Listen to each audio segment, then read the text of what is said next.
యెషయా 55 చూస్తూ కూడా దేవుని వాక్యం మొదటి విషయంలో చూస్తూ కూడా ప్రభు వాక్యం చరుస్తుంది. తప్పికునే వారా నీళ్ళ యొద్దకు రండి, రండి దాహంతో ఉండము, నీ దాహం తీర్చడం కోసం అనగా నీ కుటుంబ అవసరం తీర్చడం కోసం తప్పికునే వారులారా నీళ్ళ యొద్దకు రండి, రోకులు లేని వారు మీరు వచ్చి కొంచెం భోజనం చేయండి.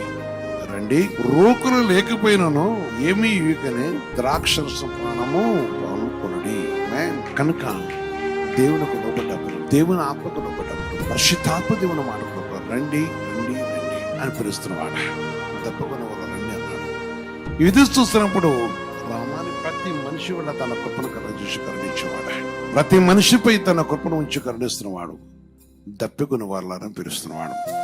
ఆయన పరిశుద్ధనాన్ని బట్టి విషయాన్ని జ్ఞాపం చేసుకొని ప్రేమైన సహోదరి సోదర, దేవుని యొక్క మాటను గ్రహించి ఈ సజీవైన దేవుని యొక్క ఉద్దేశం మనం తెలుసుకొని దేవుని సన్నిధిలో ఎవరైతే ప్రభు మాటకై ఆధారపడుతూ అడుగుతున్నారో ఆదరించేవాడు, కరుణించేవాడు, కటాక్షించే దేవుడు, రోకులు లేకపోయినను అన్నాడు.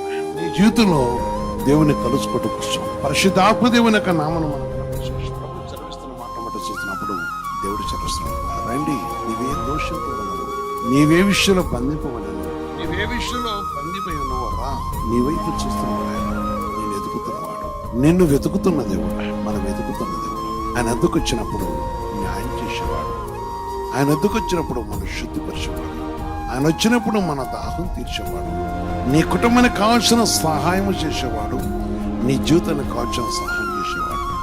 మనిషి పని ఆయన లేవనెత్తవాడు, తెప్పరదీసేవాడు, నీకు కావాల్సిన అవసరం తీర్చేవాడు. ఏ విషయంలో పడిపోయినావు, ఏ విషయంలో తిరిగిపోయినావు, ఒకవేళ ఏదైనా తండ్రి దేవునికి విరోధం ఉంటే